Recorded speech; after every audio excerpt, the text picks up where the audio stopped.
ప్రవేశిస్తుంది. ఈయనకి పూజ చేసిన అక్షతలు గరిక తల మీద వేసుకుని అప్పుడు వ్రతం మొదలు పెడతారు.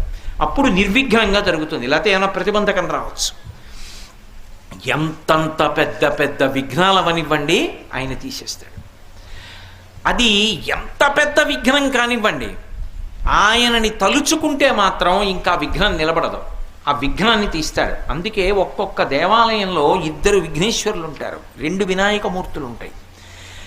ఒక శివాలయంలో ఒక శివలింగమే ఉంటుంది, ఒక్కొక్క శివాలయంలో 1 కన్నా ఎక్కువ శివలింగాలు ఉంటాయి. అప్పుడు ప్రదక్షిణంలో పానవట్టం దాటచ్చు. సరే, ఇప్పుడు శైవాగమానికి సంబంధించిన విషయం ఎందుకు, కానీ వినాయకుడు సాధారణంగా ఒక్కడే ఉంటాడు, ఉండాలి కూడా.